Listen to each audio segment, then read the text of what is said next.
Hello students, इस बार जे mains में most repeated concept पे जो क्वेश्चन आने वाले हैं उस पे मैंने एक वीडियो बनाया है। डिफरेंट चैप्टर से जो क्वेश्चन रिपीटेड रहते हैं हर बार, उसको मैंने लिया है। इन सारे वीडियोस को देख के डेफिनेटली फायदा होगा। ठीक है, इन कंसेप्ट को आप रिवाइज कर लोगे अच्छे से, यानी इससे सिमिलर क्वेश्चन अगर आपको एग्जाम में दिखते हैं तो आप आसानी से कर दोगे। आइए क्वेश्चन पे चलते हैं। क्वेश्चन आप पहले पढ़ लो। अपने को गिवन है कि uniformly thick wheel with the moment of inertia I and radius r is free to rotate about its center of mass. A massless string is wrapped over its rim and the two blocks of mass m1 and m2 are attached to the ends of the string. The system is released from rest. The angular speed of the wheel when m1 descends by a distance h is. ठीक है, तो अपने को एक पुली given है, m1 and m2 string से connected है। ठीक है, अपने को बोला है कि m1 अगर h हाइट नीचे आता है तो उस इंस्टेंट पे जो व्हील होगा उसका एंगुलर वेलोसिटी मतलब ओमेगा बताना है। क्वेश्चन देख के आपको फील आ रहा होगा, रोटेशन का क्वेश्चन है। स्ट्रिंग है, m1 जब नीचे जा रहा है तो आपको पता है पुली एंड स्ट्रिंग के बीच फ्रिक्शन होगा, पुली क्या करेगा, रोटेट करेगा। कोई भी स्लिपिंग नहीं हो रहा है, मतलब ये डिस्क एंड स्ट्रिंग के बीच कोई भी स्लिपिंग नहीं होगा, तो अपन एनर्जी कंजर्व कर सकते हैं। तो आइए सॉल्यूशन पे चलते हैं। सबसे पहले पुली बना लेते हैं। तो ये अपने को गिवन है पुली।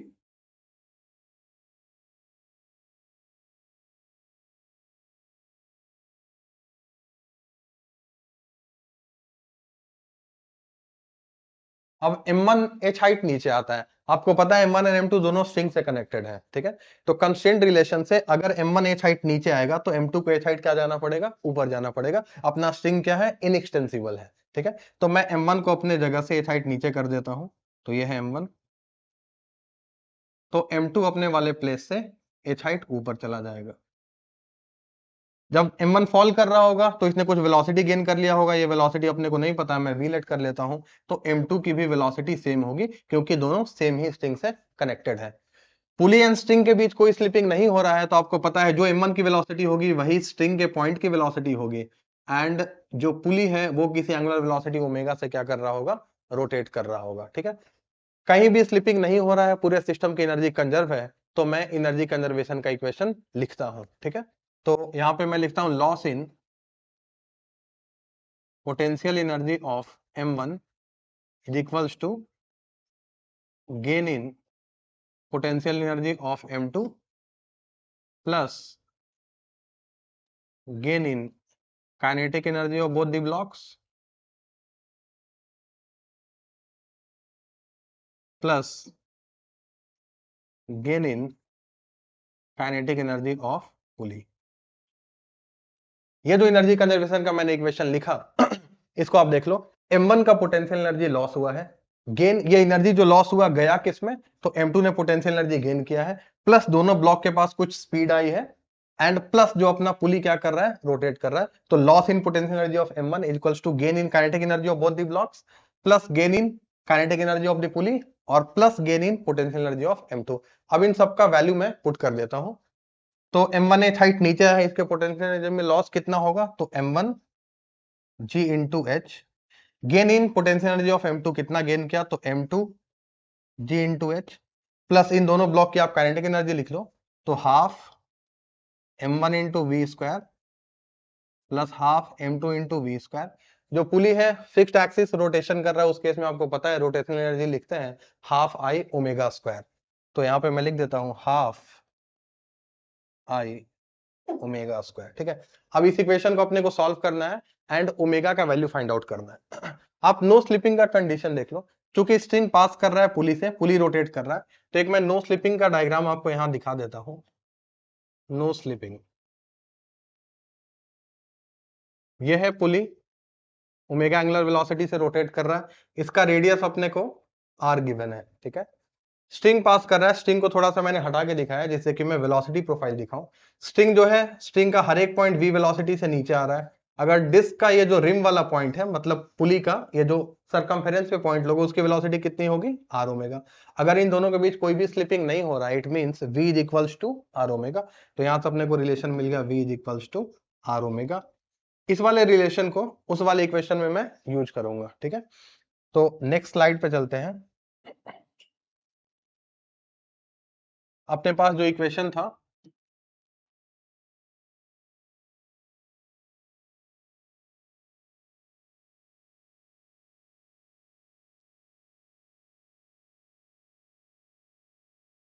आई ओमेगा स्क्वायर। ठीक है, ये पुली था अपना, ये ब्लॉक है M1 एंड ये वाला ब्लॉक है M2।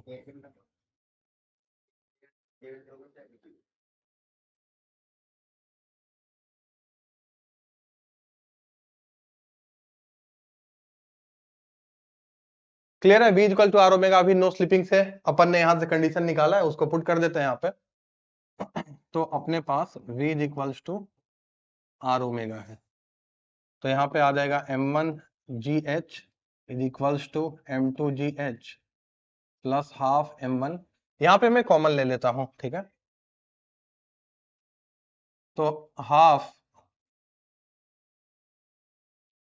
V स्क्वायर कॉमन आ जाएगा, यहाँ पे आ जाएगा M1 प्लस M2 और ये है half I omega square. V का मैं वैल्यू पुट कर देता हूँ आर ओमेगा, तो ये हो जाएगा M2GH को आप इधर ले लो, तो GH कॉमन हो जाएगा, ये आ जाएगा M1 minus M2 is equals to half M1 plus M2। V का वैल्यू डाल दिया तो ये हो जाएगा आर स्क्वायर ओमेगा स्क्वायर और plus half I omega square.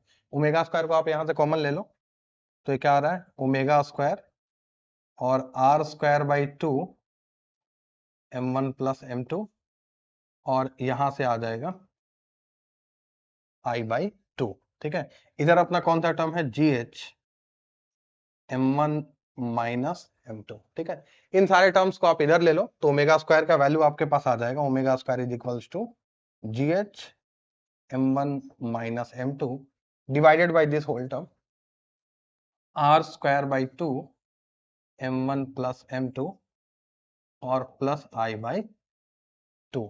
ठीक है, 2 को आप एलसीएम लेके ऊपर भेज सकते हो, तो फाइनली आ जाएगा 2M1 minus M2 GH divided by I plus r square M1 plus M2। ठीक है, ओमेगा स्क्वायर का ये वैल्यू आया तो ओमेगा क्या हो जाएगा, उसका रूट हो जाएगा। तो आप इस वाले रिलेशन से फाइनली वहां पे ऑप्शन में टिक कर सकते हो। ठीक है, तो ये जो क्वेश्चन देखा सिंपल क्वेश्चन था, आपको एनर्जी कंजर्वेशन लगाना था, M1 H हाइट नीचे आ रहा था, M2 H हाइट ऊपर जा रहा था, तो सिंपली निकाल लिया। ठीक है,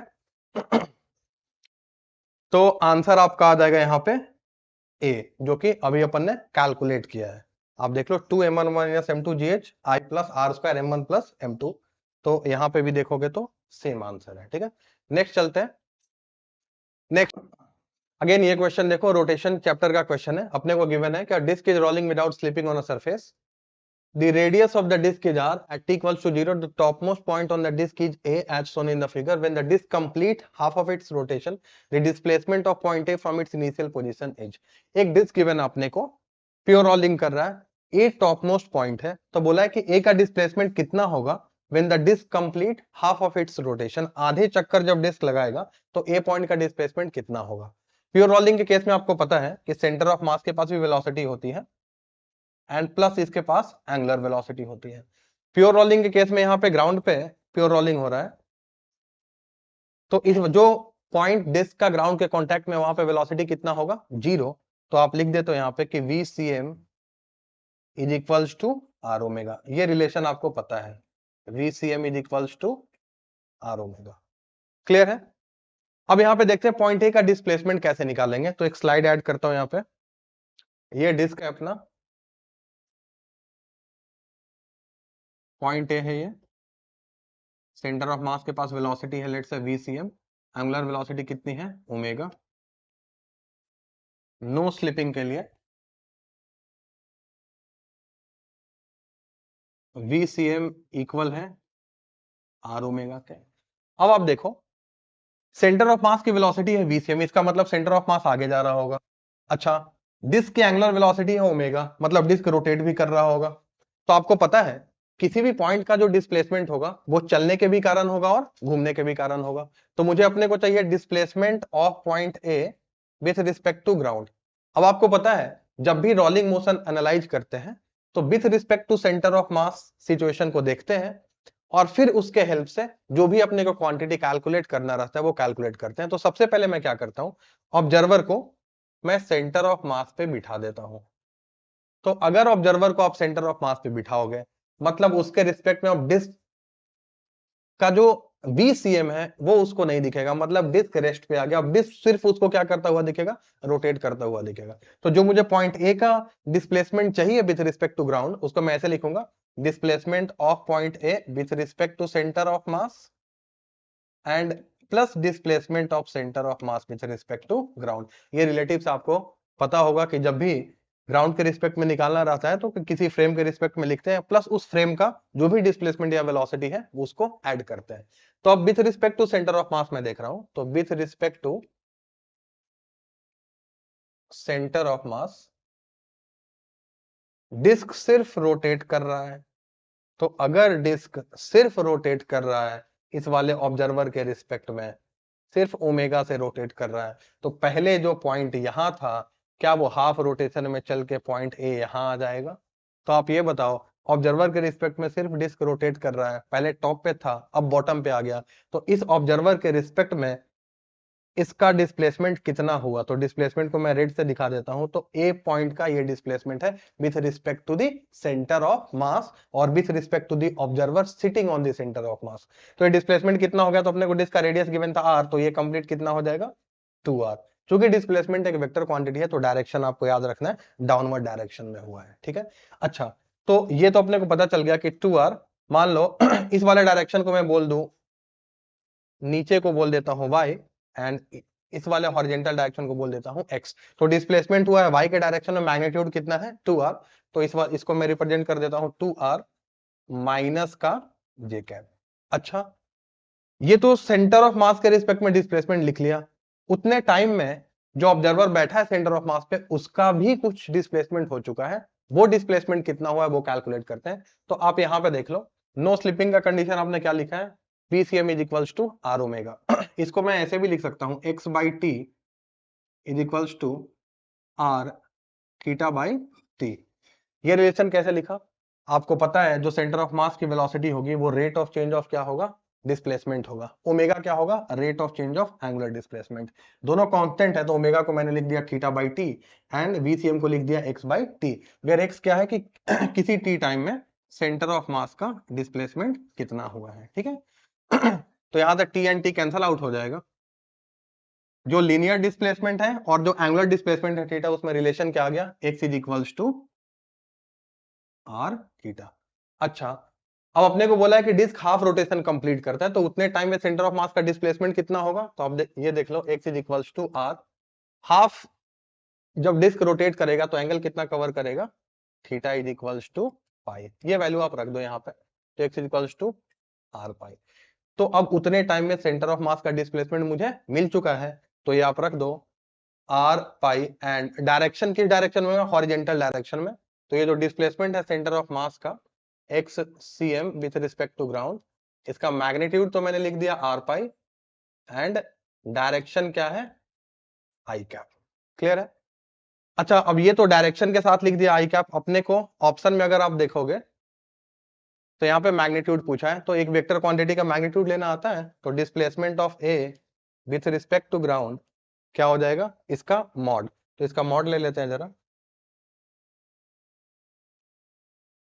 तो मॉड हो जाएगा under root 2r square plus R pi का होल स्क्वायर। आर स्क्वायर लेके आप बाहर कर दो तो r, और ये बन जाएगा 4 प्लस पाई स्क्वायर। तो ये डिस्प्लेसमेंट होगा किसका? पॉइंट ए का। कैसे निकाला? सिंपल, आपको पता है प्योर रोटेशन प्लस ट्रांसलेशन में सेंटर ऑफ मास भी आगे जाता है प्लस डिस्क रोटेट भी करता है। पॉइंट ए के डिस्प्लेसमेंट को देखने के लिए पहले मैंने सेंटर ऑफ मास के रिस्पेक्ट में एनालाइज किया, सिर्फ डिस्क रोटेट कर रहा है, तो उस रोटेशन में with respect to centre of mass पहले डिस्प्लेसमेंट निकाला, फिर सेंटर ऑफ मास का डिस्प्लेसमेंट निकाला उतने ही टाइम में, और फिर रिलेटिव का यूज करके फाइनल आंसर कैलकुलेट कर लिया। तो फाइनल आंसर हो जाएगा ऑप्शन बी।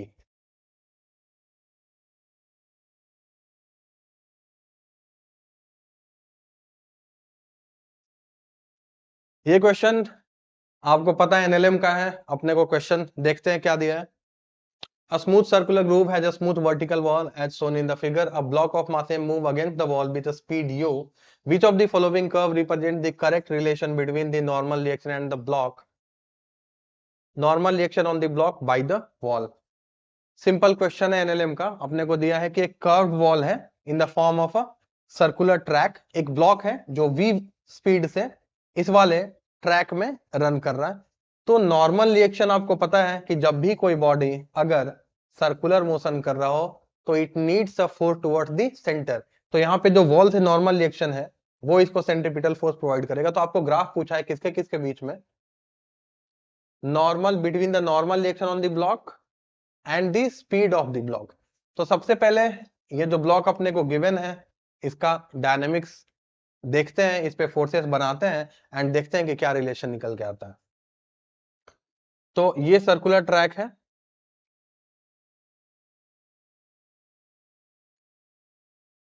इसकी स्पीड अपने को v गिवन है। आपको पता है यहाँ वॉल से जो नॉर्मल रिएक्शन लग रहा होगा वो प्रोवाइड करेगा सेंट्रीपिटल फोर्स। अच्छा, अब नॉर्मल रिएक्शन कितना होगा, तो आपको पता है कि जब भी कोई बॉडी v स्पीड से सर्कुलर मोशन करता है टुवर्ड द सेंटर उसका एक्सीलरेशन कितना होता है, तो ar is equals to v square by r। अब ये जो सेंट्रीपिटल डायरेक्शन में मैं F is equals to ma का इक्वेशन लिख देता हूं। फोर्स लग रहा है toward the centre n, acceleration कितना है v स्क्वायर बाई r। तो n is equals to mass into acceleration v square by r।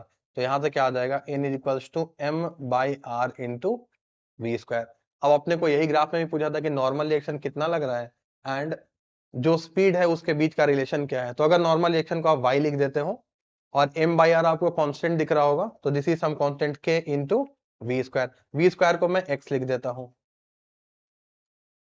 तो y is equals to k into x, ठीक है। लेकिन आप देखोगे कि यहाँ पे एक्स एक्सिस पे v ही है, इसका मतलब यहाँ पे आप डायरेक्ट रिलेशन दिख रहा होगा y equal to kb square, ये पैराबोला का ग्राफ होगा। क्लियर है। एक्स अगर एक्स एक्सिस पे v स्क्वायर रहता तो रिलेशन कैसा बनता, देखो अपने पास रिलेशन क्या आ गया, n is equals to M we square by r, ठीक है। तो यहाँ पे अगर y एंड x एक्सिस पे प्लॉट करोगे तो y एक्सिस पे मैंने नॉर्मल रिएक्शन डाल दिया और इसको v डाल दिया, तो आपको दिख रहा होगा y equal to x square, x axis पे कौन सा v, तो पैराबोलिक ग्राफ बन जाएगा। लेकिन अगर इसी क्वेश्चन में मैं बोलूं कि आप इसका ग्राफ मुझे बनाओ n वर्सेस v स्क्वायर का ग्राफ कैसा होगा, मतलब आप y एक्सिस पे n ले लो एंड x एक्सिस पे क्या ले लो, v स्क्वायर ले लो, फिर ग्राफ लिनियर हो जाएगा। आप देखो n is equals to M we square by R है, एम बाई आर कॉन्स्टेंट है, एन को आप वाई अगर अज्यूम कर लो एंड वी स्क्वायर को एक्स अज्यूम कर लो, M by R into X. तो ये ग्राफ कैसा बनेगा, लीनियर बनेगा। तो कई बार आपको ध्यान रखना पड़ता है कि एन वर्सेस वी स्क्वायर का ग्राफ बनाना है या एन वर्सेस वी का बनाना है। कई बार आप एन वर्सेस वी स्क्वायर में अगर पैराबोलिक ग्राफ आपने टिक कर दिया वो रॉन्ग हो जाएगा, ठीक है। तो आप ऑप्शन पहले ध्यान से पढ़ लोगे क्या पूछा है। तो यहाँ पे अपना आंसर हो जाएगा ऑप्शन डी, ठीक है। यहाँ पे एन वर्सेस वी पूछा था तो ग्राफ क्या हो जाएगा, पैराबोलिक। नेक्स्ट क्वेश्चन पे चलते हैं। यहाँ पे देखो ये क्वेश्चन यूजुअली आप देखते हो जेमेंस में कई बार ये पूछा जा चुका है, कई बार लेंथ इधर वेरी करते हैं। सबसे पहले आप क्वेश्चन पढ़ लो क्या है। A uniform metal chain of mass m and length L passes over a massless and frictionless pulley. It is released from rest with a part of its length L hanging on one side and rates of its length capital L minus L is hanging on the other side of the pulley at a certain point of the time when L is equals to capital L by x, the acceleration of the chain is g by 2। देखो simple question आपसे पूछा है कि एक पुली है, ठीक है, उससे चेन हैंग हो रहा है, ठीक है। some part of the chain is on the left side and some part is hanging on the right side। आपको बोला है कि जब जो स्मॉल एल है, यहाँ पे ये वैल्यू स्मॉल एल है, ये जब कैपिटल एल बाई एक्स के इक्वल है तो जो चेन का एक्सिलरेशन है वो आपको a is equals to ji by two given है। तो आपसे वैल्यू ऑफ x पूछा है, न्यूमेरिकल टाइप क्वेश्चन है। आइए सॉल्यूशन देखते हैं। तो ये है पुली, एक चेन हैंग हो रहा है यहाँ पे, ये वैल्यू गिवन है आपको स्मॉल एल, ये हो जाएगा कैपिटल एल माइनस का एल, और एल का वैल्यू गिवन है capital L into X and इसका एक्सेलरेशन ए गिवन है, A is equals to ji by two. Constant से आपको पता है कि अगर ये वाला पार्ट नीचे आ रहा होगा जितने एक्सेलरेशन से, उतने ही एक्सेलरेशन से ये वाला पार्ट क्या होगा, ऊपर जाएगा। तो इसका भी एक्सेलरेशन आपको गिवन है, A is equals to ji by two. ऐसे केसेस में आप क्या करते हो, पुलिंग फोर्स कैलकुलेट करते हो, ठीक है। तो इस चेन का मास अपने को नहीं गिवन है, कोई नहीं, वो कैंसल आउट हो जाएगा। मैं linear mass density lambda assume कर लेता हूं, तो lambda KG per metre is the linear mass density. तो L minus capital L minus small L given है, इसमें मैं स्मॉल एल का वैल्यू जो कि capital L by X given था अपने को क्वेश्चन में, वो मैं पुट कर देता हूं यहाँ पे। तो ये वाला पार्ट का लेंथ हो जाएगा L minus capital L divided by x, ठीक है। अब इस पे पुलिंग फोर्स नीचे कितना लग रहा होगा, तो इस वाले पार्ट का वेट लग रहा होगा, कितना लगेगा। तो सबसे पहले जो कैपिटल एल माइनस का एल बाई एक्स लेंथ है, इसमें मास कितना होगा, तो इसको आप लेमडा से मल्टीप्लाई करोगे, lambda L minus l by x, ये मास हो गया इंटू जी, ये इसका वेट इसको नीचे पुल कर रहा होगा। इस वाले पार्ट पे जो वेट लगेगा वो इसको नीचे पुल करेगा, कितना पुल करेगा, तो lambda into L by x क्या हो गया, इसका मास हो गया, इंटू जी क्या हो गया, इसका वेट हो गया। क्लियर है। एक्सीलरेशन का डायरेक्शन आपको डाउनवर्ड गिवन है, मतलब ये वाला पुलिंग फोर्स ज्यादा है, तो आप F इक्वल टू ma का इक्वेशन लिखो along the length of the chain, मतलब दिस फोर्स माइनस का this force is equals to m into a। तो इक्वेशन लिख देते हैं, तो एक्सीलरेशन आप लिखते हो net pulling force divided by total mass. इधर वाला पुलिंग फोर्स कितना है, जो नीचे खींच रहा है चेन को, lambda into capital L minus का capital L by X into G, minus का दिस फोर्स जो कि इधर पुल करना चाहता है, lambda into L by X into G, divided by total mass. तो टोटल लेंथ चेन का कितना है, कैपिटल एल है, तो टोटल मास मैं लिख देता हूं यहाँ पे, total mass is equals to lambda into capital L, इसका वैल्यू यहाँ पे पुट कर लो। क्लियर है। एंड एक्सीलरेशन आपको गिवन है कि g बाई 2। क्लियर है।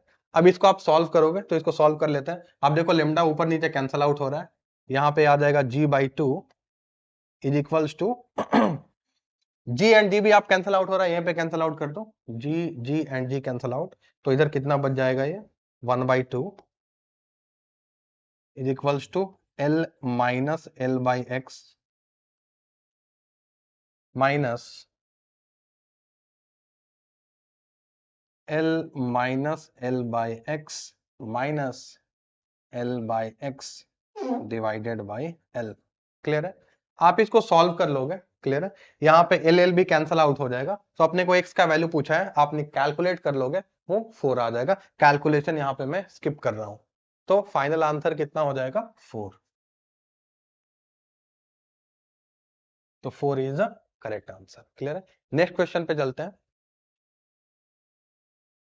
ये भी क्वेश्चन बड़ा ही कॉमन है, स्प्रिंग होता है, उससे पैन कनेक्टेड होता है, कोलिजन वगैरह होता है। तो देखते हैं क्वेश्चन क्या है। A ball of mass 100 gram is dropped from a height h equals to 10 centimeter on a platform fixed at the top of a vertical spring. The ball stays in equilibrium. The ball stays on the platform and the platform is depressed by a distance h by 2. The spring constant is. अपने को बोला है कि एक pan है, spring से connected है, spring का ये वाला एंड फिक्स है। आप एक बॉल को जिसका मास आपको गिवन है 100 ग्राम ड्रॉप करते हो, बॉल पैन के साथ स्टिक हो जाता है, एंड क्वेश्चन में गिवन है कि platform is depressed by a distance h by 2। Platform कितना है, अपने इनिशियल वाले पोजीशन से h बाई 2 नीचे चला जाता है, तो स्प्रिंग कांस्टेंट पता करना है। क्लियर है। सिंपल क्वेश्चन है, तो चलते हैं इसके सॉल्यूशन पे। ये अपने को गिवन है पैन, ये स्प्रिंग का ये वाला एंड फिक्स है। यहाँ पे एक बॉल को आप ड्रॉप कर रहे हो जिसका मास m 100 ग्राम गिवन है, मैं कैपिटल M ले लेता, स्मॉल m ले लेता हूँ। ये हाइट गिवन है h, और आपको गिवन है कि फाइनली जो पैन है बॉल के साथ में आके अपने इनिशियल वाले पोजीशन से h बाई 2 किधर चला आता है, नीचे। ठीक है। सबको डेटा एक बार देख लेते हैं।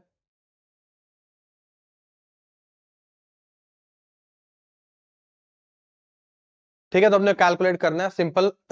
आप ये देखो, ये है बॉल का इनिशियल पोजीशन, इसको मैंने मार्क कर लिया। ये है इसका फाइनल पोजीशन।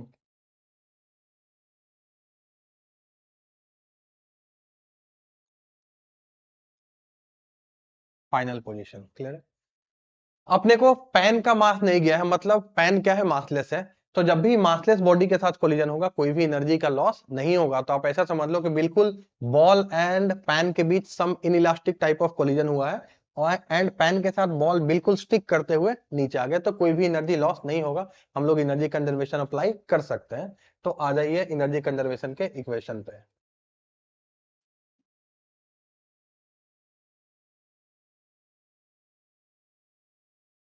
एनर्जी कंजर्वेशन, अब आप सिंपल, आपको दिख रहा होगा जब बॉल इनिशियल पोजीशन से फाइनल पोजीशन पे आया है, मतलब बॉल का जो पोटेंशियल एनर्जी है वो क्या है, कम हुआ है। ये एनर्जी गया कहां, तो it has converted into gain in potential energy of the spring. Clear. Spring का स्प्रिंग कांस्टेंट के मान लेता हूं जो अपने को कैलकुलेट करना है। तो loss in potential energy of ball is equals to gain in spring potential energy, spring potential energy. अब वैल्यूज को पुट कर दो। बॉल पहले इस वाले पोजीशन से h हाइट नीचे था, फाइनली इस रेफरेंस h/2, तो टोटल कितना नीचे है h प्लस h/2, तो लॉस कितना हुआ m g h plus h/2। Spring आपको पता है अगर एक अमाउंट से कंप्रेस होता है तो कितना पोटेंशियल एनर्जी स्प्रिंग में गेन होता है, हाफ के स्क्वायर, तो ये इक्वल हो जाएगा हाफ के h/2 का होल स्क्वायर। इसको आप सॉल्व कर लो, mg h प्लस h/2 ये हो जाएगा 3h/2 is equals to half k h square by 4। ठीक है, यहां से 2 एंड 2 कैंसल आउट हो जाएगा, एक एच एंड एक एच कैंसल आउट हो जाएगा। सबको डेटा पुट करोगे तो जो के का वैल्यू है वो आपको 120 आ जाएगा। तो जो क्वेश्चन में अपने को पूछा था, तो के का जो वैल्यू है 120 न्यूटन पर मीटर। क्लियर है। कैलकुलेशन में स्किप कर रहा हूं, टाइम कम है, तो कैलकुलेशन आप सबका वैल्यू आप पुट कर लोगे। एम का वैल्यू आपको गिवन है 100 ग्राम, जी का वैल्यू पुट करोगे इजिली आपका आंसर 120 आ जाएगा, 120 न्यूटन पर मीटर। अब ये क्वेश्चन देखते हैं, सेमीकंडक्टर से बहुत ही कॉमन क्वेश्चन है। आपको डिफरेंट गेट्स के कॉम्बिनेशन गिवन होते हैं, there will be certain inputs and you have to find out output. वैसा ये क्वेश्चन अपने पास है, देखते हैं। ए एंड बी आपने इनपुट दिया है, ठीक है, यहाँ पे एक एंड गेट लगा है, यहाँ पे नॉट है, फिर एंड है, फिर बाद में जाके एक्स और गेट है। अपने को पूछा है कि एक्स एंड वाई का वैल्यू क्या होगा। तो आप देखो एक्स के लिए इनपुट आप क्या दे रहे हो, 0 एंड 1, तो ए का वैल्यू गिवन है 0 एंड बी का वैल्यू गिवन है अपने को 1। मतलब इस 0 एंड 1 इनपुट के लिए जो आउटपुट है वो है x एंड x का ही वैल्यू आपको क्या करना है, कैलकुलेट करना है। तो मैं यहां से शुरू हो जाता हूं। आप देखो ये है 0 एंड 1, b का वैल्यू 1 गिवन है, एंड गेट से पास करेगा तो 0 एंड 1 ये आपको पता है 0 होगा, 0 एंड 1 का वैल्यू कितना होगा, 0। अब आप यहां आ जाओ, 0 0 इनपुट यहाँ पे आ गया 0, b है 1 1 1 तो यहाँ पे आ गया 1। अब आप नॉट गेट है तो ये 1 को 0 बना देगा, 0 को कितना बना देगा, 1। अगेन ये एंड गेट है तो 0 एंड 1 इसका वैल्यू कितना हो जाएगा, 0। ये 0 यहाँ पहुंचेगा एंड फाइनली ये 0 यहाँ पहुंचेगा।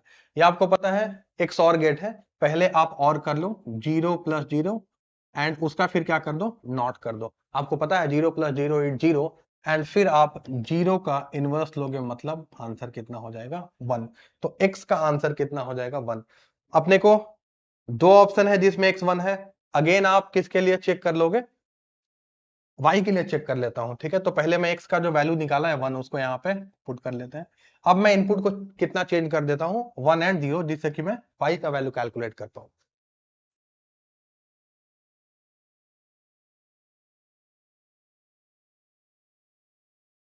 अब आप देखो इनपुट मैंने चेंज कर दिया है, a का वैल्यू मैं 1 ले लेता हूं एंड b का वैल्यू कितना लेता हूं, 0। यहाँ पे अगेन 1 एंड 0 कितना बनेगा, 0। अगेन आप आ जाओ, ये 1 है, वायर कनेक्टेड है, यहाँ पे 1 इनपुट आ गया, b है 0 तो यहाँ 0 एंड फिर आ गया 0। 0 का नॉट कितना हो जाएगा, 1 हो जाएगा एंड 1 का नॉट कितना हो जाएगा, 0। अगेन 1 एंड 0, ये एंड गेट है, आउटपुट क्या निकलेगा, 0 निकलेगा एंड अगेन ये 0 यहाँ पहुंचेगा, ये 0 यहाँ पहुंचेगा, अगेन एक और गेट है तो 0 प्लस 0 का ये बार करेगा, 0 प्लस 0 0 होता है, 0 का बार कितना होता है, 1। इसका मतलब है जो आउटपुट y निकल रहा है उसका भी वैल्यू कितना हो गया, 1 हो गया। मतलब our answer is B. Simple question है, तो ऐसे बहुत ही गेट्स के कॉम्बिनेशन आपको गिवन होते हैं। 2-3 क्वेश्चन मैंने होमवर्क के लिए दिया है आपको, आप ऐसे ही ट्रूथ टेबल उसका लिख के क्या कर लो, वेरीफाई कर लो। अगेन आप देखो सेम क्वेश्चन है, बस गेट्स का कॉम्बिनेशन क्या है, थोड़ा चेंज है। The logic circuit shown in the figure, if the input A and B are 0 and 1, A है 0 and B कितना है आपका 1, then output at Y would be X।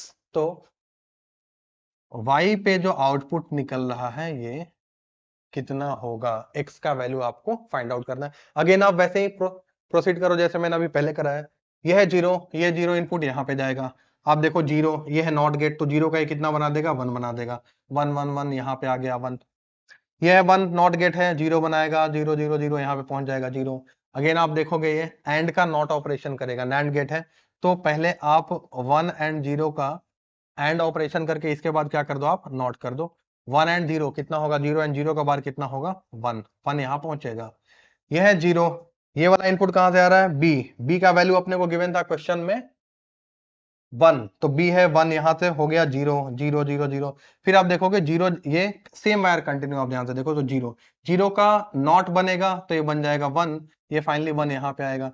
ये आपको दिख रहा होगा एक और गेट है, मतलब 0 और 1 का आप और ऑपरेशन लेके फिर इसका क्या कर दो, नॉट कर दो। 0 प्लस 1 1 होगा, 1 का आप इनवर्स लोगे तो ये 0 बन जाएगा, मतलब 0 यहाँ पहुंचेगा। फाइनली ये एंड गेट है, 0 एंड 1 इज 0, तो फाइनल आंसर यहाँ पे जो निकल के आएगा 0 एंड 1, ये कितना हो जाएगा, 0। मतलब y का जो वैल्यू आप फाइंड आउट कर रहे थे दैट इज इक्वल्स टू 0। तो ऐसे ही क्वेश्चन करने होते, बहुत आसान क्वेश्चन है, जेईई मेंस में एक दो क्वेश्चन आपको मिल ही जाएंगे। अगर सेमीकंडक्टर से आ रहा है तो बहुत प्रोबेबिलिटी है कि एक दो क्वेश्चन आपको गेट्स के मिल जाए। इसके नेक्स्ट जो दो क्वेश्चन है ये आप होमवर्क में रखोगे। अगेन आप क्या करोगे, ए एंड बी इनपुट भेजोगे इस बार, और फाइनली आप कैलकुलेट कर लोगे कि वाई का ए एंड बी के टर्म्स में कितना आंसर आ रहा है, एंड फाइनली उसका ट्रूथ टेबल बना के आप चेक कर लोगे। तो ये जो दो क्वेश्चन है ये आपको मैं होमवर्क में रखता हूं, इसका आप आंसर कैलकुलेट करके कमेंट सेक्शन में बताओगे। नेक्स्ट जीना डायोड, बहुत ही रिपीटेड है। अगर सेमीकंडक्टर में क्वेश्चन आ रहा है तो बहुत हाई चांस है कि जीना डायोड जो कि as a voltage regulator use किया जाता है उसका क्वेश्चन आपको मिले। आइए क्वेश्चन देखते हैं क्या है। In the given circuit if the power rating of the zener diode is 10 milliwatt, the value of the series resistance RS to regulate the input unregulated supply। आपको पता होता है जीना डायोड लगाते हैं, यहाँ पे वोल्टेज का फ्लक्चुएशन होता है, लेकिन जीना डायोड क्या है, रिवर्स ब्रेकडाउन में जाके यहाँ पे कांस्टेंट वोल्टेज सोर्स की तरह बिहेव करता है, सच दैट आपका जो लोड है उस पर बहुत ज्यादा वोल्टेज वेरिएशन ना है, मतलब लोड के अक्रॉस आपका वोल्टेज क्या हो जाए, फिक्स हो जाए। जब इनपुट वोल्टेज आपका वेरी करता है बहुत, मान लो यहाँ पे वेरिएशन हो रहा है, तो जब ये रिवर्स बैकग्राउंड में चला जाएगा तो इसके क्रॉस वोल्टेज क्या हो जाता है, कांस्टेंट हो जाता है, एंड वही कांस्टेंट वोल्टेज लोड के अक्रॉस अप्लाई होता है, एंड लोड आपका किसी भी पावर फ्लक्चुएशन से खराब होने से बच जाता है। तो अपने को इस सर्किट में power rating of the zener diode given है, मतलब पी जेड का वैल्यू आपको गिवन है। कितना गिवन है, 10 मिलीवॉट, तो 10 into 10 to the power -3 watt आपको गिवन है। वैल्यू ऑफ आर एस पूछा है to regulate the input unregulated supply, कि आरएस का आप वैल्यू कितना रखोगे। तो सबसे पहले सर्किट बना लेते हैं एंड इसको सॉल्व करते हैं। तो यहां पे एक स्लाइड ऐड कर देते हैं। आपका इनपुट वोल्टेज गिवन है 8 वोल्ट, ये है आपका आरएस, ये है आपका जिनर, ये है आपका आरएल। वैल्यूज कॉपीज कर लेते हैं, यहां पे है ये 8 वोल्ट जो कि इनपुट है, ये है वीजेड 5 वोल्ट,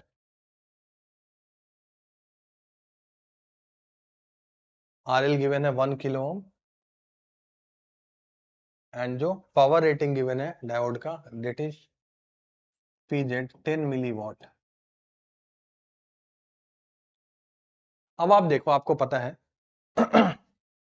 जब करंट इधर से आएगा, इसको मैं, चूंकि ये सोर्स वोल्टेज है, आप समझ लो कि यहाँ पे एक 8 वोल्ट का बैटरी लगा है, ठीक है। तो सोर्स करंट को मैं IS से रिप्रेजेंट कर देता हूं। तो जब ये करंट IS यहाँ से जाएगा, सम पार्ट करंट किस में चला जाएगा, आपका जीनर में, इसको मैं IZ बोल देता हूं, और कुछ पार्ट कहां पे चला जाएगा, लोड में चला जाएगा। क्लियर है? आपको गिवन है कि लोड वोल्टेज को रेगुलेट करना है, मतलब जीनर अपने ब्रेकडाउन में जा चुका है। जैसे ही ब्रेकडाउन होगा यहाँ पर का वोल्टेज कितना हो जाएगा, 5 वोल्ट कांस्टेंट हो जाएगा, जो कि Vz का वैल्यू आपको गिवन है। अच्छा, Iz का वैल्यू कैसे निकालूंगा मैं? तो Iz के लिए आपको जो जीनर का पावर गिवन है, पावर रेटिंग गिवन है, वो आपको गिवन है। तो इस पावर से आप करंट निकाल लो कि जीनर कितना करंट ड्रॉ करेगा सर्किट से। तो आपको पता है power is equals to V into I. ठीक है, तो करंट कितना हो जाएगा, आईजेड हो जाएगा PZ divided by VZ. PZ आपको गिवन है 10 मिलीवॉट एंड वीजेड गिवन है 5, तो ये आ जाएगा 2 मिली एम्प। मतलब सर्किट में जो अपना जीनर डायोड है कितना करंट ले रहा है, 2 मिली एम्प। तो आईजेड का वैल्यू मैंने निकाल लिया 2 मिली एम्प। अच्छा, अब लोड करंट कितना लेगा? तो आपको पता है ये जो जीनर है इस लोड रेसिस्टेंस के पैरेलल में लगा है। तो अगर zener as a constant voltage source behave कर रहा है, मतलब इन दोनों पॉइंट्स के बीच का ये वोल्टेज कितना कर देगा, 5 वोल्ट। मतलब लोड के अक्रॉस भी कितना वोल्टेज आने वाला है, 5 वोल्ट। तो आप लोड से करंट निकाल लो, इसका वैल्यू आपको कितना गिवन है, 1 किलो ओम। तो इसमें जो करंट जा रहा है इसको मैं IL बोल देता हूँ। तो IL कितना हो जाएगा, लोड के अक्रॉस जो वोल्टेज है that is equals to 5 and 1 kilo ohm. तो याद आएगा 5 मिली एम्प। अब जो लोड से करंट आ रहा है वो आपको मिल गया कितना, 5 मिली एम्प। जो जीनर में जा रहा है वो कितना मिल गया, 2 मिली एम्प। इस वाले पे आप KCL लगा लो। तो IS is equals to IZ plus IL। तो IS is equals to IZ plus IL। ठीक है, तो IZ आपने कितना निकाला है वहां पे, 2 मिली एम्प एंड IL कितना है, 5। तो ये कितना आ गया, 7 मिली एम्प। मतलब ये जो सोर्स है वो कितना करंट सप्लाई कर रहा है सर्किट से, 7 मिली एम्प। अब आप देखो इस RS का वैल्यू आपको कैलकुलेट करना है। क्लियर है? तो RS का वैल्यू कैलकुलेट करने के लिए आप यहाँ पे मैं ग्राउंड का वोल्टेज कितना जूम कर लेता हूँ, V वोल्ट इस वाले नोड का। तो यहाँ पे पोटेंशियल कितना हो जाएगा, 8 वोल्ट। जिनर आप समझ लो कि as a constant voltage source अब बिहेव कर रहा है, तो इन दोनों पॉइंट्स के बीच का वोल्टेज डिफरेंस कितना रहेगा, 5 वोल्ट। यहाँ पे जीरो जीरो को क्रॉस करोगे, यहाँ पे वोल्टेज कितना हो जाएगा, 5 वोल्ट। अब इस RS का क्रॉस आप पोटेंशियल डिफरेंस कितना देखोगे, 8 माइनस का 5। तो करंट इससे जो है वो है IS। तो IS का वैल्यू आप कितना लिखोगे, पोटेंशियल डिफरेंस 8 माइनस का 5 डिवाइडेड बाई RS। तो ये मैंने कर दिया RS। IS अभी आपने निकाला है कितना, 7 एंड 8 माइनस का 5 डिवाइडेड बाई RS। तो यहाँ से RS का वैल्यू कितना आ जाएगा, 8 माइनस 5 3/7 एंड ये आ जाएगा किलो ओम। तो जीनर के क्वेश्चन बहुत ही कॉमन है, आप ध्यान रखोगे सर्किट को कैसे एनालाइज करना है। अगेन सेम क्वेश्चन है, आप सेम कॉन्सेप्ट अप्लाई करोगे उसका आंसर आ जाएगा। तो ये क्वेश्चन मैं होमवर्क के लिए दे देता हूँ, आप देखोगे बिल्कुल एग्जैक्ट क्वेश्चन है। जीनर के क्वेश्चन बहुत ही कॉमन है। अगेन सेम होमवर्क करो और आप मुझे कमेंट सेक्शन में बताओ कि इन दोनों क्वेश्चन का आंसर कितना आ रहा है। अगेन आप ये क्वेश्चन देखो, कैपेसिटर का क्वेश्चन है, बहुत ही कॉमन क्वेश्चन। आपको बताना होता है कि स्टेडी स्टेट में कैपेसिटर पे चार्ज कितना होता है। आइए क्वेश्चन देखते हैं। The circuit shown in the figure, the energy stored in the capacitor is. आपको बोला है कि स्टेडी स्टेट में, स्टेडी स्टेट क्वेश्चन में मेंशन नहीं किया, लेकिन ऑब्वियसली समझ जाना है कि चूंकि कैपेसिटर फुल्ली चार्ज हो जाएगा तो स्टेडी स्टेट अचीव हो जाएगा। तो स्टेडी स्टेट में कैपेसिटर पे कितना एनर्जी स्टोर होगा। तो आपको पता है कि कैपेसिटर जब फुल्ली चार्ज हो जाता है तो कोई भी करंट का फ्लो नहीं होगा, मतलब ये ओपन सर्किट बिहेव करेगा। तो यहाँ पे ये जो कैपेसिटर है इसको मैंने ओपन सर्किट से डिनोट कर दिया, पॉइंट्स को मैंने A एंड B मार्क कर लिया। अब A एंड B के अक्रॉस मुझे अगर पोटेंशियल डिफरेंस पता चल जाए तो मैं कैपेसिटर का एनर्जी लिख दूंगा कितना, हाफ CV²। तो आप देखो 12 वोल्ट का बैटरी कनेक्टेड है यहाँ पे सर्किट में। क्लियर है? यहाँ पे मैं रेफरेंस वोल्टेज कितना ले लेता हूँ, 0 वोल्ट। आप बैटरी से क्रॉस करते जाओगे, यहाँ पे पोटेंशियल कितना हो जाएगा, 12 वोल्ट। अब आप देखो सिंपल अपने को वोल्टेज ही चाहिए ना A एंड B से। आप या तो एक तरीका है आप करंट कैलकुलेट कर लो, उससे पोटेंशियल डिफरेंस कैलकुलेट कर लो, नहीं तो आप देखो 3 एंड 9 ये पूरा सीरीज में है, 4 एंड 2 ये पूरा सीरीज में है। वोल्टेज का डिवीजन कैसे होगा वो देख लेते हैं। तो अगर दो रेसिस्टेंस आपको पता है R1 एंड R2 अगर सीरीज में कनेक्टेड होते हैं तो करंट सेम जाएगा। तो V इक्वल्स टू IR आप लिखोगे तो I तो सेम है, मतलब जो वोल्टेज का डिवीजन होगा दो रेसिस्टेंस के बीच में वो रेसिस्टेंस के रेशियो में होगा। आप देखो I कांस्टेंट है दोनों के अक्रॉस, तो वोल्टेज डायरेक्टली किसके प्रोपोर्शनल होगा, रेसिस्टेंस के प्रोपोर्शनल होगा। मतलब 3 एंड 9 ओम के बीच में पूरा कितना पोटेंशियल ड्रॉप दोनों के बीच में डिवाइड होना है 12 वोल्ट, क्योंकि यहाँ पे पोटेंशियल कितना है 0 वोल्ट, तो यहाँ भी कितना हो जाएगा 0 वोल्ट। अब 3 एंड 9 के बीच में 12 वोल्ट का पोटेंशियल डिवाइड होना है, तो 3 के अक्रॉस कितना पोटेंशियल डिफरेंस आएगा, तो याद आएगा 3 डिवाइडेड बाई 12 इंटू 12, तो यहाँ पे आ जाएगा 3 वोल्ट। तो इसके अक्रॉस पोटेंशियल कितना आ जाएगा 3 वोल्ट। यहाँ पे आप देखो 4 ओम एंड 2 ओम क्या है सीरीज में है, अगेन अपने को पोटेंशियल डिवाइड करना है, तो इस 4 ओम के अक्रॉस पोटेंशियल कितना आएगा 4 डिवाइडेड बाई 6 मल्टीप्लाइड बाई 12, ये आ गया 8 वोल्ट, मतलब यहाँ पे पोटेंशियल कितना होगा 8 वोल्ट। क्लियर है। अब आप देखो ये है पॉइंट ए, ठीक है, तो मैं ऐसे लूप से चलते हुए बी पे आ जाता हूँ एंड पोटेंशियल का डिफरेंस कैलकुलेट कर लेता हूँ। ए से मैं चल रहा हूँ, ए से स्टार्ट किया तो लिख दिया वी ए। फिर आप देखो 3 ओम के अक्रॉस जब आप मूव करोगे तो 3 वोल्ट का पोटेंशियल का क्या आएगा इंक्रीमेंट आएगा, तो मैंने क्या लिख दिया +3। फिर जब इस पॉइंट से यहाँ पे जाओगे तो 8 वोल्ट पोटेंशियल डिफरेंस क्या होगा कम होगा, तो -8, एंड आप पहुंच कहाँ पे गए बी पे, तो मैंने लिख दिया बी। कैसे चले अपन, ए पॉइंट से चलना शुरू किया, पोटेंशियल कितना लिखा वी है। 3 ओम के अक्रॉस आप बढ़ोगे पोटेंशियल का गेन होगा कितना 3 वोल्ट का, तो लिख दिया +3। 4 ओम के अक्रॉस आओगे तो पोटेंशियल का ड्रॉप होगा, करंट का डायरेक्शन पोटेंशियल का ड्रॉप होता है, करंट ऐसे इंटर कर रहा है, तो कितना ड्रॉप हुआ -8 इज इक्वल्स टू, आप पहुंच गए ऐसे आते हुए इस वाले पॉइंट से बी पॉइंट पे, ठीक है। तो आप देखोगे यहाँ से V A minus V B, जो कि आपका 5 वोल्ट आ जाएगा। स्टेडी स्टेट में कैपेसिटर के अक्रॉस पोटेंशियल डिफरेंस पता चल चुका है, एनर्जी कितना हो जाएगा U is equals to half C V square 1/2, and capacitance अपने को कितना गिवन है 6 म्यू फैराड, तो 6 इंटू 5 का स्क्वायर, तो याद आएगा 75 म्यू जूल, तो आंसर कितना हो जाएगा 75 म्यू जूल। सिंपल क्वेश्चन था, कैपेसिटर का क्रॉस पोटेंशियल डिफरेंस कैलकुलेट करो और एनर्जी लिख दो। अगेन अगेन ये कैपेसिटर का डायलेक्ट्रिक का क्वेश्चन है, इंपॉर्टेंट क्वेश्चन, आप क्वेश्चन देख लो। A composite parallel plate capacitor is made up of two different dielectric material with a different thickness T1 and T2. The two different dielectric material are separated by a conduction of foil. मतलब conducting foil का मतलब है यहाँ पे metal, metal का layer है यहाँ पे बीच में। वोल्टेज पूछा है, मतलब यहाँ का पोटेंशियल क्या होगा, ठीक है। आपको पता है ऐसे क्वेश्चन में जनरली क्या करते हैं, दो कैपेसिटर में अपन क्वेश्चन को क्या कर लेते हैं कन्वर्ट कर लेते हैं, यहाँ पे कुछ डिफरेंट डाइलेक्ट्रिक है, यहाँ पे कुछ डिफरेंट डाइलेक्ट्रिक है, यहाँ से यहाँ तक के कैपेसिटर को मैं C1 बोल देता हूँ और यहाँ से यहाँ तक के कैपेसिटर को C2 बोल देता हूँ, फिर सर्किट सॉल्व करते हैं। तो एक स्लाइड ऐड करते हैं, यहाँ पे ये अपने को गिवन है,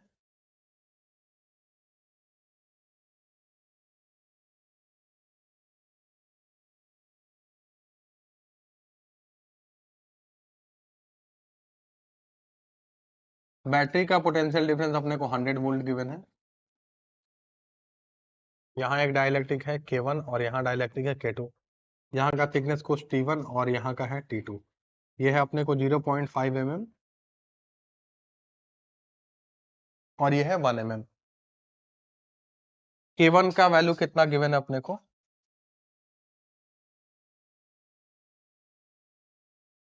K1 है 3 एंड K2 है 4, यहाँ का डाइलेक्ट्रिक कांस्टेंट गिवन है 3 एंड यहाँ का डाइलेक्ट्रिक कांस्टेंट गिवन है 4। अब आप देखो इन दोनों को मैं दो कैपेसिटर में कन्वर्ट कर देता हूं, तो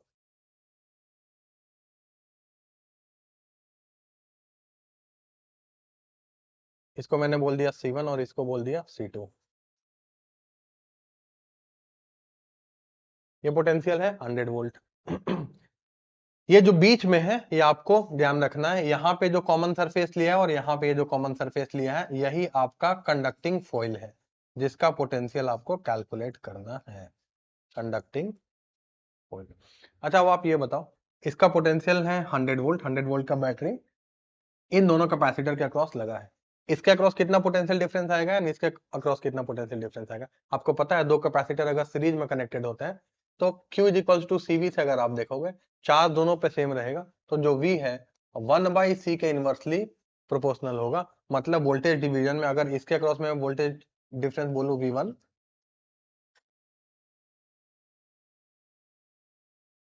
V1 एंड इसके अक्रॉस जो वोल्टेज है इसको मैं अगर बोल दूं V2, तो जो V1 होगा आपको पता है इनवर्स रेशियो में, मतलब C2 divided by C1 plus C2 multiplied by total voltage कितना है 100, ये होगा। इसका वैल्यू आप रख दो C1 C2 का, तो C1 का वैल्यू कितना हो जाएगा, तो K1 epsilon not A by जो थिकनेस है कितना T1 ये हो जाएगा, एंड जो C2 हो जाएगा वो हो जाएगा K2 epsilon not A by T2। Clear है? सबका वैल्यू आप पुट कर लो, तो K1 है 3 इप्सिलॉन नॉट A, T1 है आपका 0.5, मतलब 0.5 को आप 1/2 लिखोगे तो ऊपर चला जाएगा, तो इसका वैल्यू हो जाएगा 6 epsilon not A and C2, तो C2 इसका K2 कितना गिवन है 4, तो 4 इप्सिलॉन नॉट A, T2 कितना गिवन है 1, तो इसका वैल्यू हो जाएगा 4 इप्सिलॉन नॉट A। ठीक है, अब इसका वैल्यू यहाँ पे पुट कर देते हैं यहाँ पे, तो C2 है अपना 4 epsilon not A, 4 epsilon not A and C1 plus C2, तो ये कितना हो जाएगा 4 plus 6 10 epsilon not A into 100। Epsilon not A cancel out हो जाएगा, ये 10 है यहाँ कैंसिल आउट हो जाएगा, कितना आ जाएगा 40 वोल्ट। मतलब इस कैपेसिटर के अक्रॉस जो पोटेंशियल डिफरेंस डेवलप होगा that is equals to 40 volt. अब आपको यहाँ फॉइल कहाँ पे बताया था कि ये जो कंडक्टिंग फॉइल है दोनों का कॉमन सरफेस बन जाएगा C1 एंड C2 का। मुझे यहाँ पे पोटेंशियल चाहिए, तो आप यहाँ से चलना शुरू कर दो। यहाँ का पोटेंशियल आप कितना ले लो 0 वोल्ट, तो यहाँ ले लिया मैंने 0 वोल्ट, तो यहाँ का पोटेंशियल कितना हो जाएगा, इसको मैं दूसरे कलर से ले लेता हूँ। यहाँ का पोटेंशियल हो जाएगा 100 वोल्ट, 100 100 100, यहाँ भी हो जाएगा 100 वोल्ट। इसको क्रॉस करोगे तो कितना पोटेंशियल का ड्रॉप होगा 40, मतलब यहाँ का पोटेंशियल कितना आ जाएगा 60 वोल्ट है। तो जो क्वेश्चन में पूछा है आपको कि कितना कंडक्टिंग फॉइल का पोटेंशियल होगा that is equals to 60 volt, तो V इज इक्वल्स टू 60, तो यहाँ पे आंसर कितना हो जाएगा 60 वोल्ट।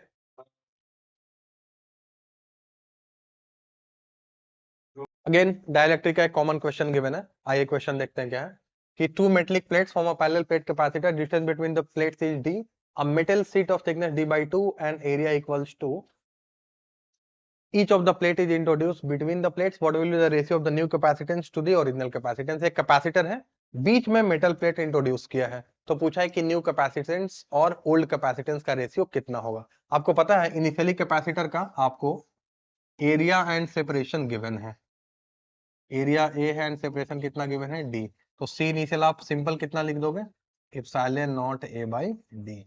अब मेटल आपको पता है मेटल का डाइलेक्ट्रिक कांस्टेंट कितना लेते हैं, इन्फिनिटी लेते हैं, तो आप समझ लो इसको ऐसे कर लो कि K is equals to infinity का डाइलेक्ट्रिक डाल दिया गया, तो C इक्विवेलेंट कितना होगा। C इक्विवेलेंट का फॉर्मूला आपको पता है, आता है epsilon not A T1 by K1 plus T2 by K2।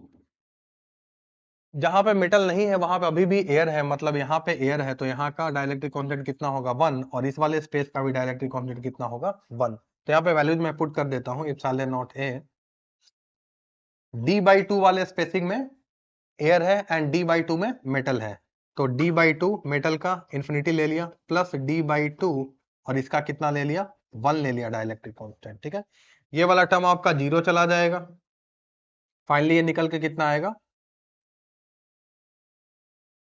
तो इसका वैल्यू आ जाएगा epsilon not A divided by d/2, 2 ऊपर चला जाएगा तो 2d, ये आ गया आपका new capacitance C new. Clear है, इसका रेशियो ले लेते हैं, तो आप देखोगे C ओल्ड अपने को ओरिजिनल कैपेसिटर मतलब C old upon C new पूछा है, तो C ओल्ड था epsilon not A by d and C new हो गया 2 epsilon not A by d, तो ये कितना हो गया 1/2, मतलब रेशियो कितना होगा 1:2 होगा, तो ये आपका करेक्ट आंसर हो जाएगा। नेक्स्ट क्वेश्चन पे चलते हैं। अगेन आप देखो ऑप्टिक्स का मल्टीपल लेंसेज का कॉम्बिनेशन बहुत ही कॉमन है जेईई मेंस में, जब मल्टीपल लेंसेज रखे होते हैं एंड फाइनल इमेज का आपको पोजीशन बताना होता है। आइए क्वेश्चन देखते हैं क्या है। Find the distance of the image from the object found by the combination of lenses in the figure. 3 lens given है आपको, सबका फोकल लेंथ गिवन है, तो पूछा है कि इस ऑब्जेक्ट का फाइनल इमेज कहां पे बनेगा। आप एक एक लेंस का इक्वेशन लिखते चले जाओ एंड एनालाइज करते चले जाओ, देखते हैं क्या आंसर निकल के आता है। सबसे पहले इस डेटा को नोट कर लेते हैं। तो आपको यहाँ पे एक कॉन्वेक्स लेंस गिवन है, फिर एक प्लेनो कॉनकेव है,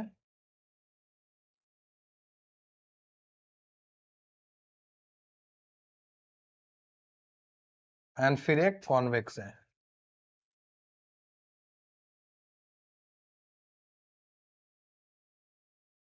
ऑब्जेक्ट यहाँ पे है, ठीक है। डिस्टेंसेस कितना है वो नोट कर लेते हैं।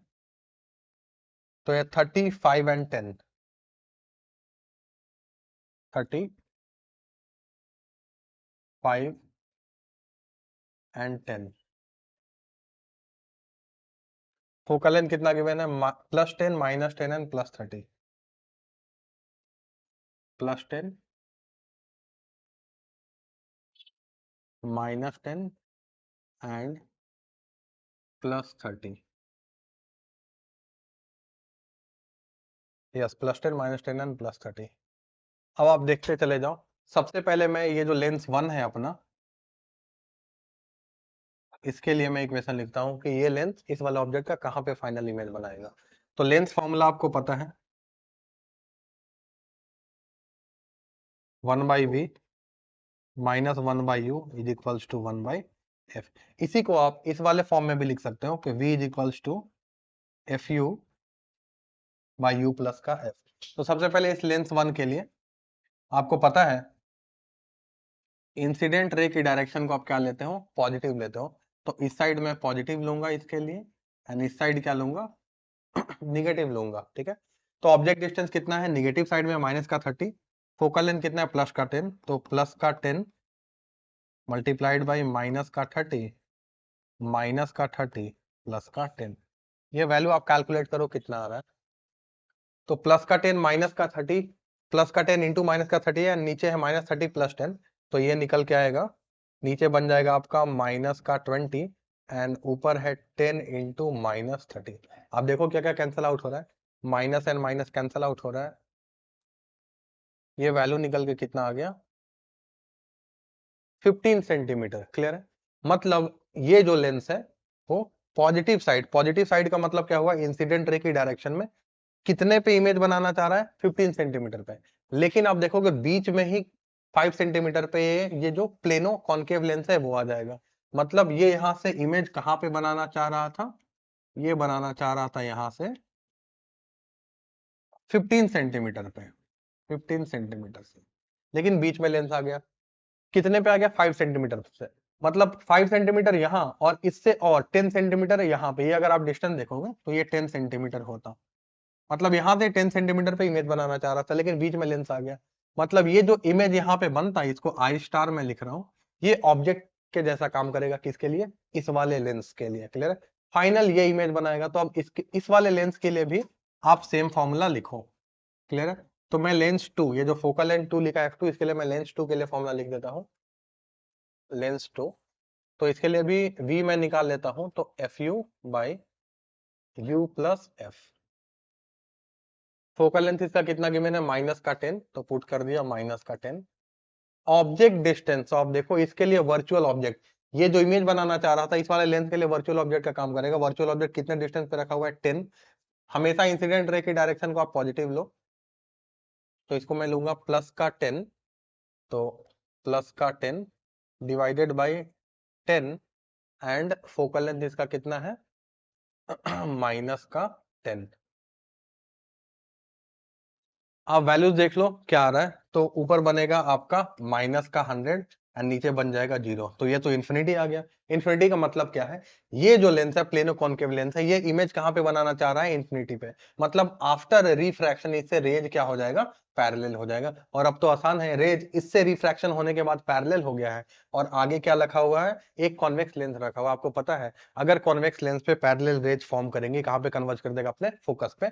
तो ये जो कॉन्वेक्स लेंस है इसका फोकल लेंथ कितना गिवन है, 30 सेंटीमीटर। तो ये यहां से 30 सेंटीमीटर पे इसको क्या कर देगा, कन्वर्ज कर देगा, और यहाँ पे फाइनल इमेज बन जाएगा।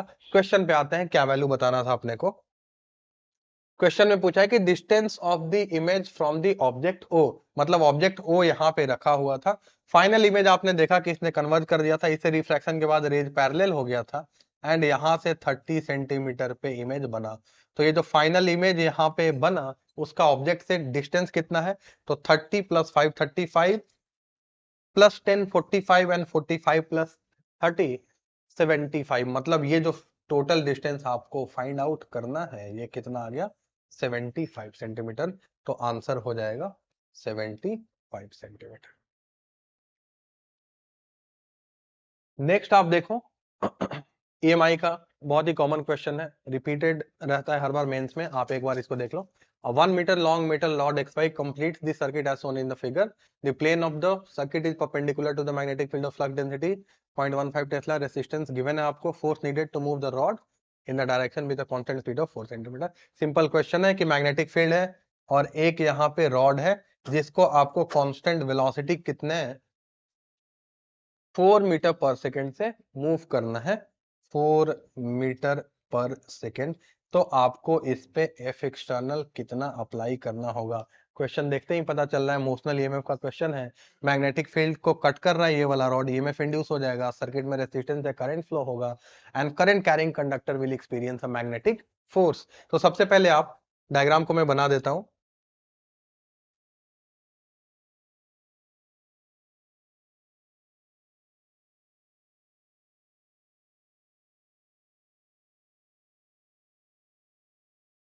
ये आपका मेटल है जिसको आप कांस्टेंट वेलोसिटी से मूव कर रहे हो, जिसका वैल्यू आपको कितना गिवन है, 4 मीटर पर सेकेंड।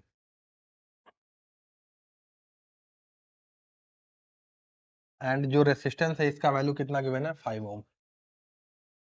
तो सबसे पहले आप देखो कंडक्टर है, magnetic field into the plane of board है, कट करेगा, ईएमएफ इंड्यूस हो जाएगा। ईएमएफ का वैल्यू आपको पता है मोशनल ईएमएफ से बीएलवी होता है, तो जो ई हो जाएगा वो बीएलवी हो जाएगा। ठीक है, वैल्यूज आप पुट कर लेना। सबसे पहले मैं सॉल्व कर देता हूँ। करंट कितना फ्लो होगा, तो आपको पता है रेसिस्टेंस आर है, तो करंट जो सर्किट में फ्लो होने वाला है वो ई बाई आर होगा एंड आर का वैल्यू आपको 5 गिवन है, तो B L V by R, ये करंट फ्लो होगा। क्लियर, यही करंट कंडक्टर से भी पास करेगा। अब आप देखो एक current carrying conductor magnetic field में it will experience a force, force का आप डायरेक्शन कैसे निकालते हो, डीएल क्रॉस बी, करंट के डायरेक्शन में, करंट कैरिंग एलिमेंट का डायरेक्शन फिंगर रखते हो, क्रॉस करते हो मैग्नेटिक फील्ड की तरफ, इधर लगेगा, तो ये फोर्स कितना लगेगा, मैग्नेटिक फोर्स आपको पता है बी आई एल लगता है।